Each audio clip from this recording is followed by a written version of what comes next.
Welcome to episode 409, Larry Ellison, 10 Lessons. This is an outline of episode 409, lesson 1 to lesson 5. This is an outline of episode 409, lesson 6 to lesson 10. Lesson number 1. Ellison is the longest-serving CEO in the history of Silicon Valley. He served from 1977 to 2014. He built Oracle from 5 employees to more than 100,000 employees. Lesson number 2, create, copy, or buy. Despite his criticism of Bill Gates, Ellison is far less creative than Bill Gates. Bill Gates at least invented Visual Basic. This is how Oracle created its empire, by buying or eating. In 2006, Ellison almost bought Apple from Steve Jobs. In 2016, Oracle bought NetSuite. Lesson number 3, IBM missed opportunity with relational database. And after reading an obscure IBM research paper, he thought he had it. A method of sorting information that was vastly superior to anything that had come before. It was called a relational database. It's very easy to search and find that information. It's nothing more complicated than that. IBM didn't see the potential of what they had. Ellison did. I said, oh my God, we can beat IBM to market because IBM doesn't believe in their own idea. Ellison believed and asked programmer Bruce Scott to start writing code. For me, it's just cool technology and kind of fun. But for Larry, he saw a company out of it. He saw a market out of it. We weren't sure Larry was right, but we needed the jobs, and it was a struggle all the time. Larry was under a lot of pressure to get some money in somehow. Number 4, lying, bluffing, and exaggeration.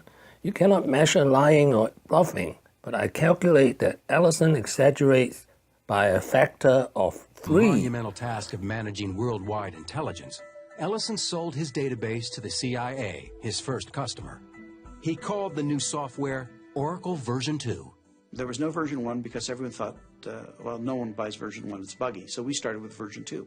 Well, our version 2 was at least as buggy as anyone's version 1. And I describe those early versions as the Roach Motel of databases. The data went in, but it didn't come out. In 1982, Ellison also took the name Oracle for his company. He targeted government agencies and major corporations in his own unique way.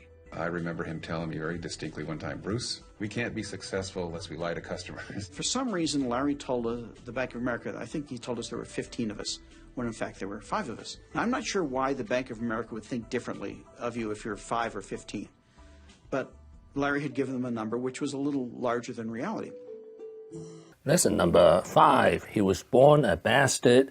He grew up a rebel. He was born to an unwed Jewish mother who left him when he was 9 months old. This is a picture of his adopted parents. Ellison refused Bar Mitzvah. He is a rebel. Lesson number 6, he dropped out of pre-med to follow his dream. Noble and humane. Virtually everyone important in my life, my family, my teachers, my girlfriend, wanted me to be a doctor. Over time, their dreams became my dreams. They convinced me I should be a doctor. But as hard as I tried, I couldn't do it. After a few difficult and unhappy years as a pre-med student, it became painfully clear to me that I did not like the courses I was taking. Lesson number 7, he's a visionary. In the 1970s, he was the first to see the potential of relational database. Lesson number 8, he's the master of delegation. This gives him plenty of time to womanize and do his competitive sailing. Media doesn't always work in Ellison's favor. It was widely reported, for example, that while Oracle's revenues were stumbling in 1997, Ellison took off on a 3-month sailing vacation. Mythology. I didn't take off 3 months. I've read the story many, many times, but I've never been gone for more than a month in Oracle.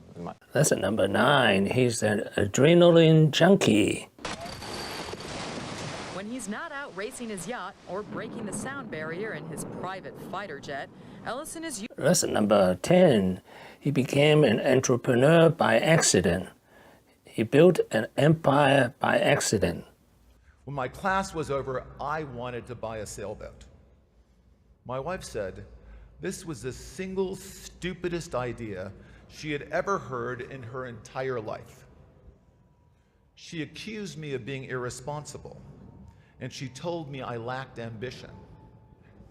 She kicked me out, and then she divorced me. Cutting edge and challenging and cool. I liked my work most of the time, but I didn't love it. I searched and I searched, but I just could not find a software engineering job that I loved as much as I loved sailing. So I tried to create one. I put together a plan to start my own company. That way I could completely control my work environment. I would hire the most talented programmers I knew, and we would all work together on the most interesting and challenging software projects. My goal was to create the perfect job for me, a job I truly loved. I never expected the company to grow beyond 50 people. Thank you for watching. Please subscribe and leave your questions and comments below.